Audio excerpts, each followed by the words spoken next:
The year of 2020 has been bizarre and complex. It's been revolutionary. And the solstice eclipse occurring at 6:13 degrees of Gemini on June 21st is no less complex and no less afflicted. Welcome to In the Name of the Cosmos. My name is Siri Prakash, and in today's video we're going to take a look at the indications and implications of the solstice summer eclipse, how it will impact us and how it will shift us collectively. We'll take a look at who's afflicting it and who it's communicating with, and at the end of the video we'll look at sign by sign through the eclipse's door.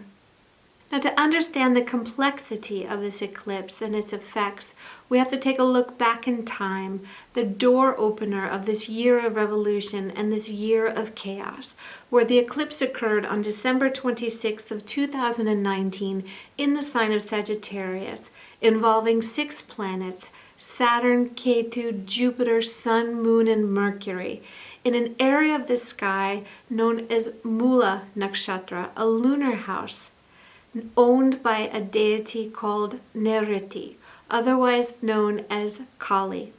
It's an area of the sky that's very closest to the biggest black hole ever discovered.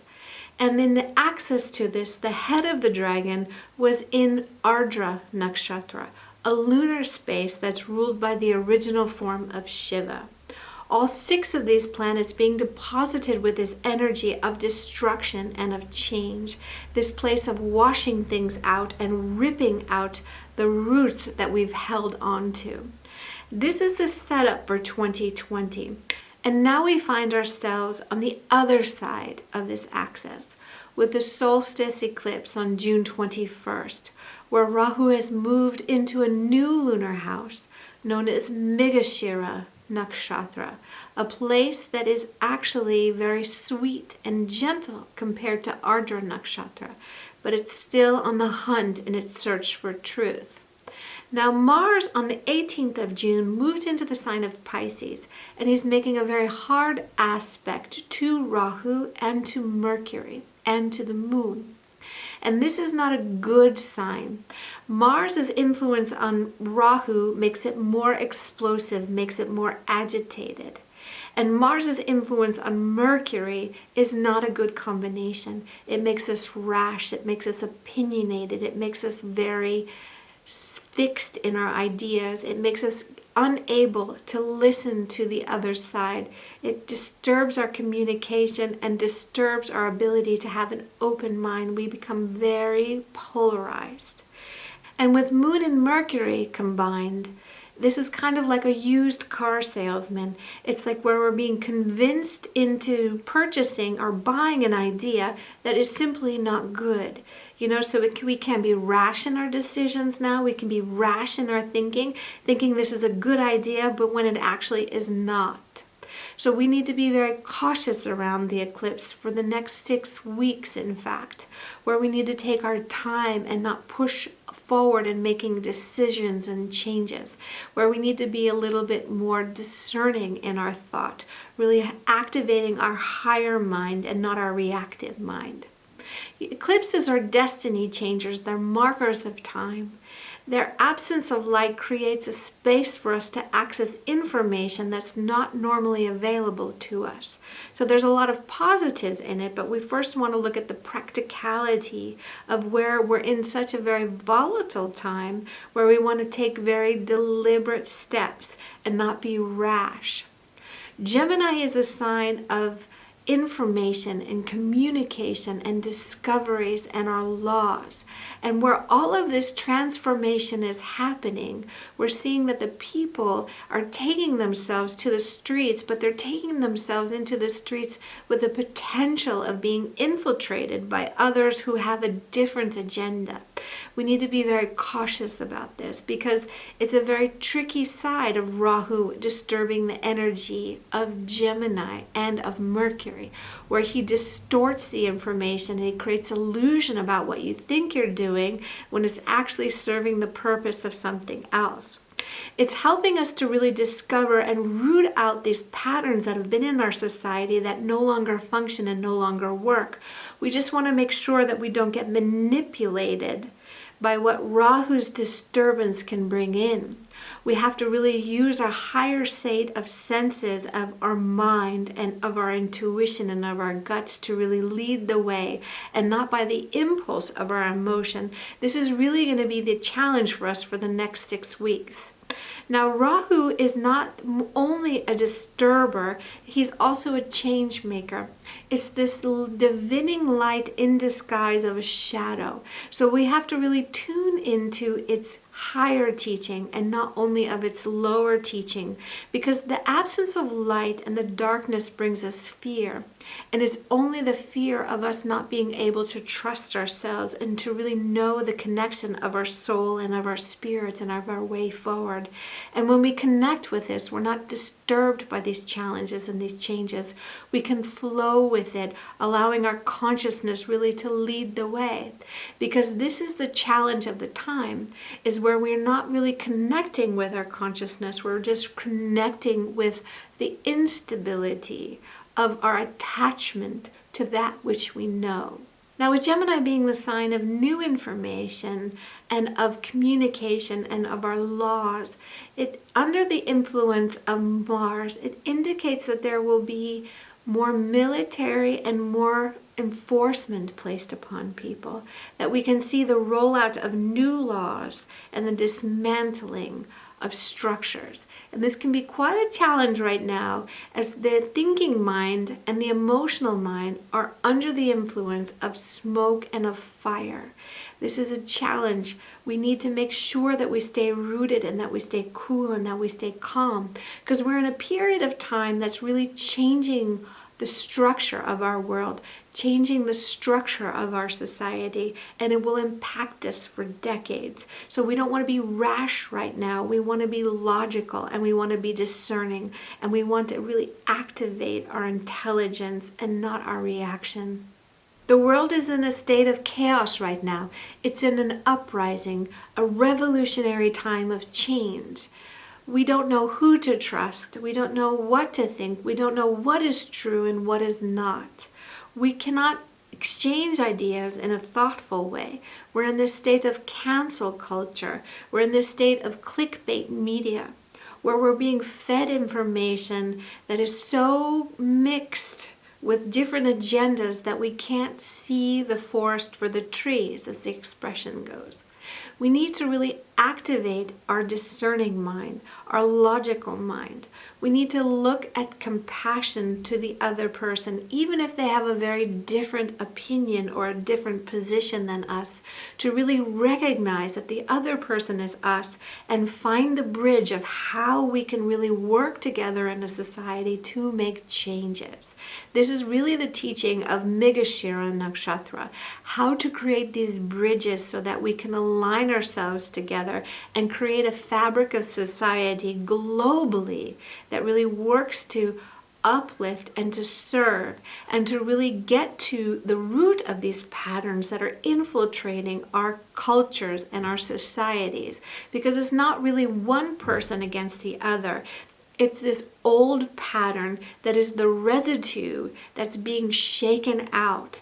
And we want to be careful not to just destruct things because we're angry and just to feel good about exercising our voice of feeling frustrated. We want to use our discernment and really be our focus in making our changes, making ourselves heard, with putting our totality of our being behind it, really understanding the changes that we want and really understanding the real problem and not letting the real problems get mixed with many different agendas, because there's many different agendas and points of views that come in and seize the opportunity in this time of chaos. Don't forget that. This is also Rahu and Gemini disturbing the information, is that we can see that agendas will come in to take advantage of the chaos, and where we can get pushed into zones that we don't want to be in, where we can get pushed into more military, and we can be pushed against a wall where we're just really stuck. Now the eclipse path is going over 14 countries, with India and China and Pakistan being the most vulnerable by its effects, where there can be increased tensions, increased conflicts, and increased natural disasters. So this is something that we really want to keep in our prayers for these two countries, especially India and China being nuclear powers. We don't want to have these challenges with those two countries. Now, much good could come from our collaborations right now, where we're making constructive and meaningful dialogues with other people, rather than just listening to our own rhetoric and our own anger being thrusted out upon the world, where we learn to work more with people to create meaningful results and tangible results, how we can really rebuild and restructure our society as a whole, where we learn how to have compassion for the other person, recognizing that they are us, that we are one and the same, and that there is no real difference between us, where we open ourselves up to have the ability and the strength to be strong in our own ideas enough where we can hear the other person's opposition to our thoughts and our ideas and our feelings.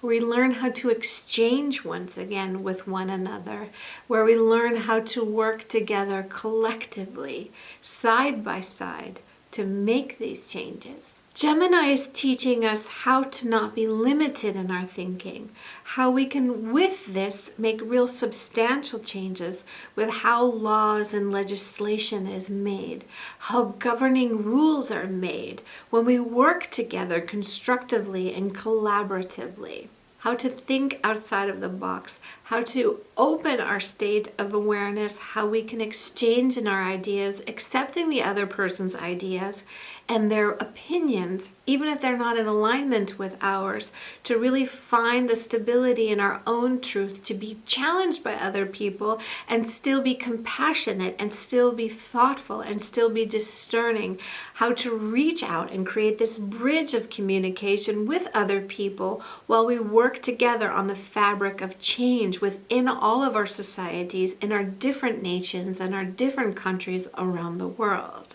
Gemini is teaching us to tap into our logical mind and not our emotional mind.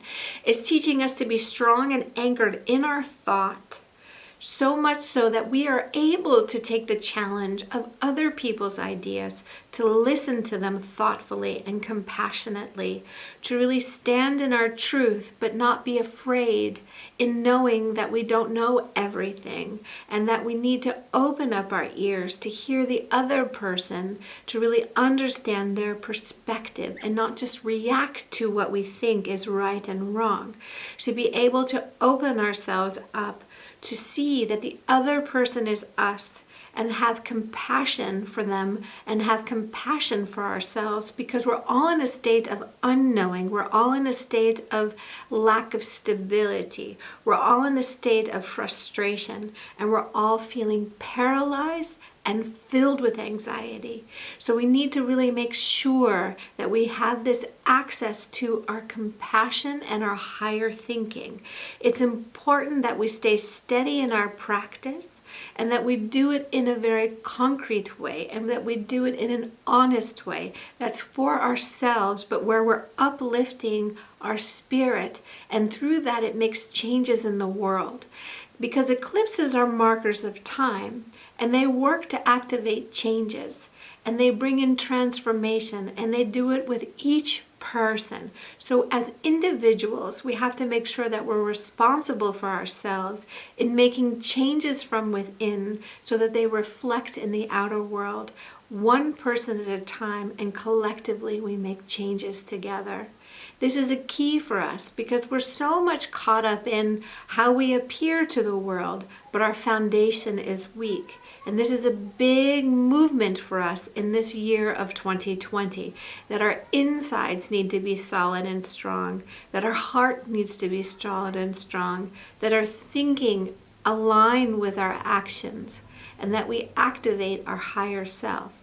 We're in this year of the four, the year of stability, and this always gets challenged with instability and with fear to see if you're really anchored in your heart. This is a big movement for us in 2020. By opening our minds, we're not limiting ourselves to our own dogmatic beliefs. We start to unravel the things that are corrupted. When we work together and stand side by side, solid in our truth, open to hear the opinion of others, we make significant changes together. We need to find the unity in each other, even though there's differences of opinion. We need to not cancel each other. We need to not be threatening to one another. We actually need to stay in a state of love and not into the state of fear. We need to really know what we're fighting for, and we need to not be tricked by the illusion of what is actually distracting us, because there's an agenda beyond what you really perceive right now. It's important to look for what is good. It's important to look for what to be grateful for now. It's important to stay in our logical mind. It's important that we start to unravel our dogmatic thoughts. It's important that we stay compassionate with other people who may be in a state of fear and not ready to accept changes.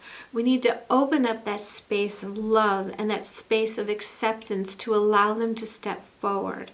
We need to be more flexible in seeing that we may be wrong and that we may not know everything. We need to know that there is goodness in other people, and we need to search it out in other people, and we need to activate it in other people rather than coming at them aggressively because we're feeling frustrated and it feels good to just exercise it outside of ourselves. Make no doubt that there is changes that need to occur in our society and that there's disruption in the fabric of our society. But we're also being infiltrated by the smoke of Rahu through Gemini, our communications and our laws, where we're being pushed in with other agendas that are not our own and not part of the original unrest, that are helping to bring in new changes that we may not want, that we may be enforced with new laws that we may not want.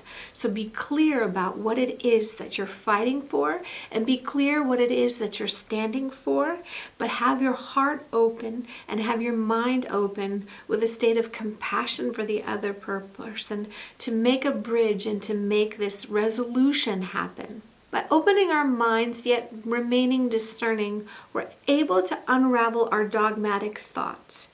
And when we open our fields of compassion, we can actually make significant changes by allowing ourselves to be challenged in knowing that we don't know everything, and opening ourselves to see another point of view, about receiving it from the place of the other person, recognizing that they are us, that we are one and the same.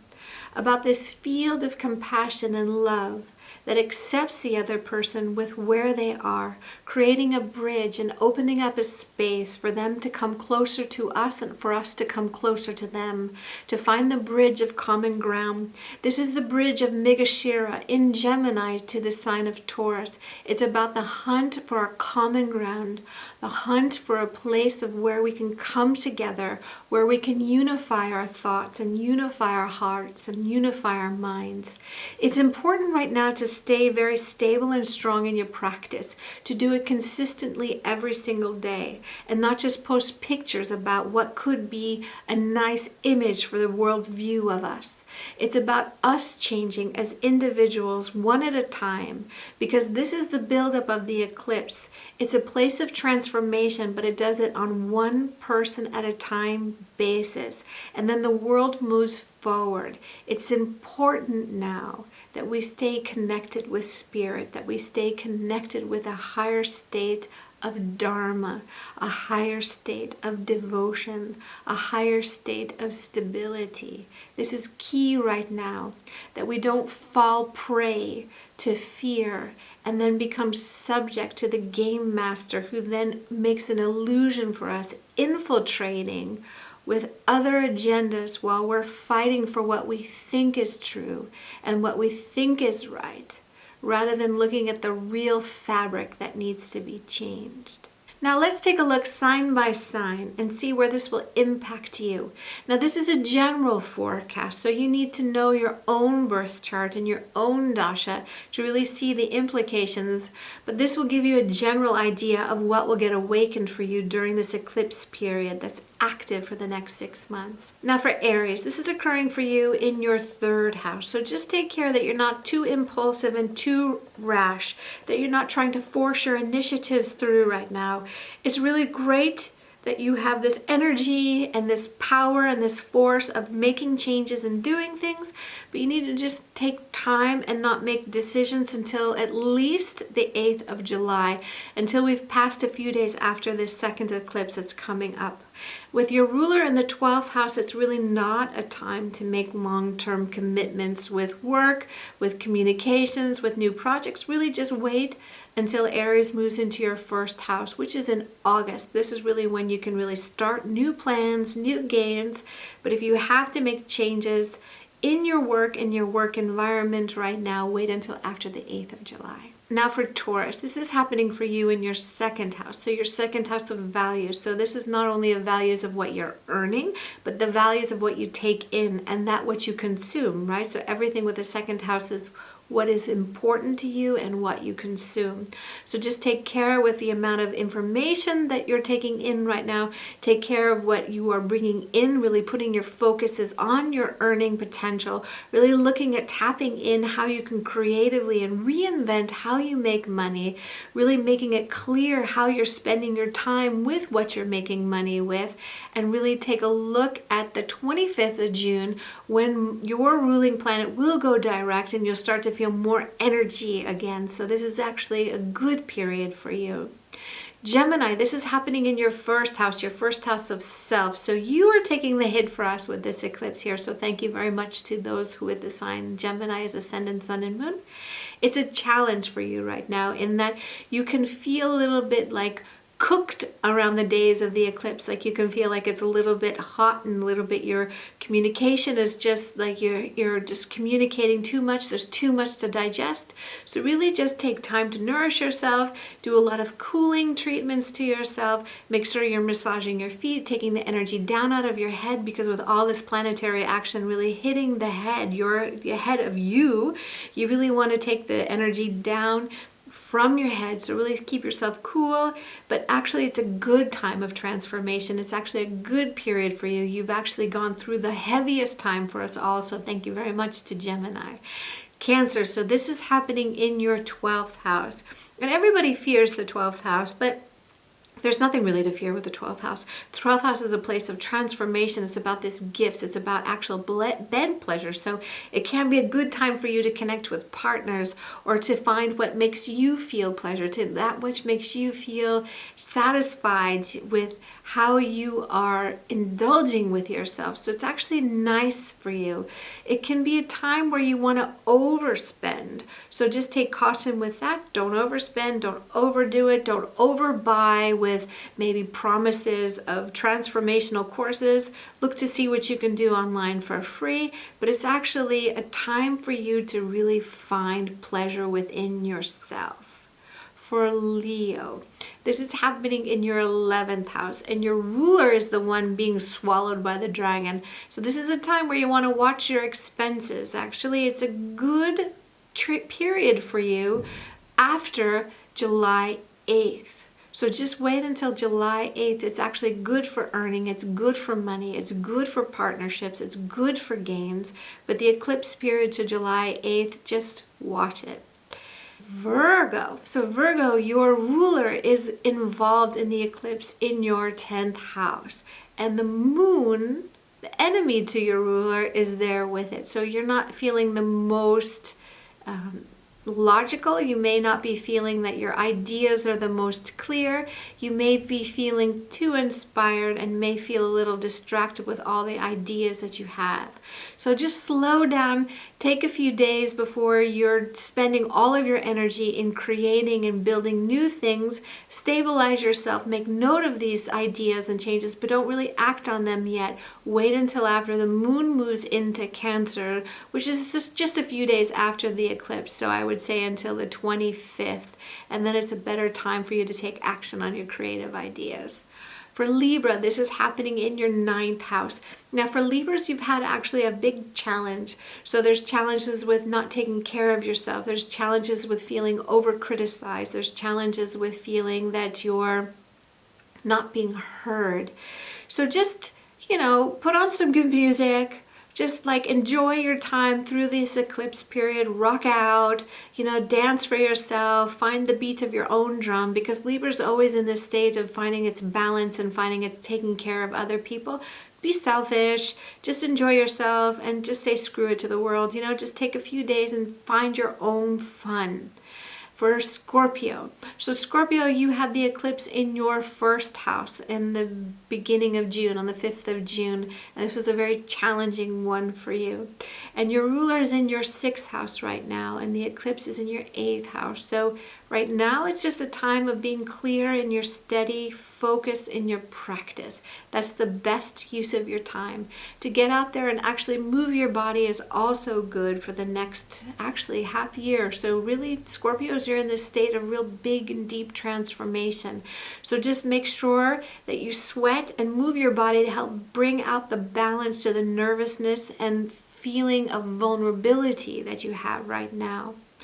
For Sagittarius. So Sagittarius, this is happening in your 7th house of partnerships. And partnerships are those, not just those who are our lovers or our husbands or wives. It is this place of also partnerships that we have that are with people that are close to us on a daily basis in our contracts.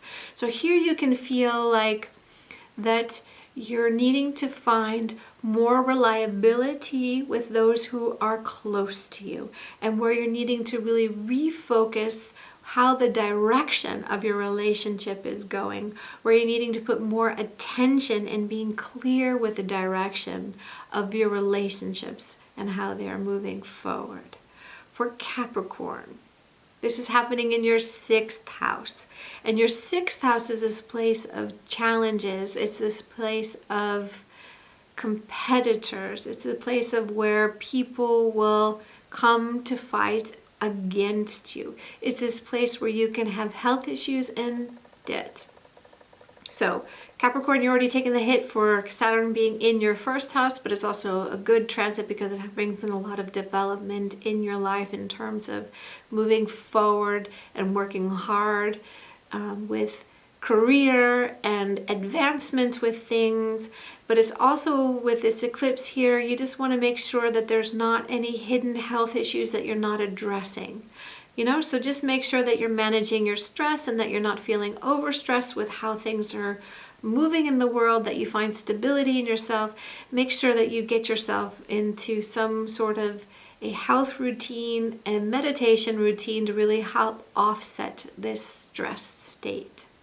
For Aquarius, this is happening in your 5th house. And your 5th house is this place of creativity, of creating things and giving birth to things you love. So it's not just of children, but it's also the birthing of things that you love.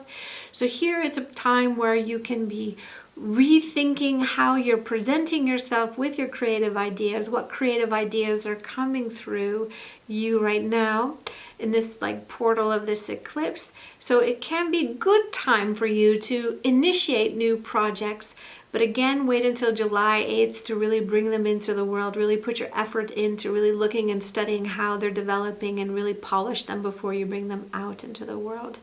For Pisces, so the Pisces, this is happening in your 4th house of home and the things that nourish you, the place that gives you stability. So here you can feel like you want to make a lot of changes in your home, you want to make a little improvements into your home, where you want to make shifts in your home. Maybe you think about wanting to move in your home. Do it slowly, do it step by step. Make sure that it's not this agitation of needing to find immediate comfort, and just take care of doing small things in your home and not make a lot of investments right now, because there can be a chance of a move for you by September. I thank you very much for joining me in my video today. I look forward to seeing you in my next video. Please like and subscribe. Satinam.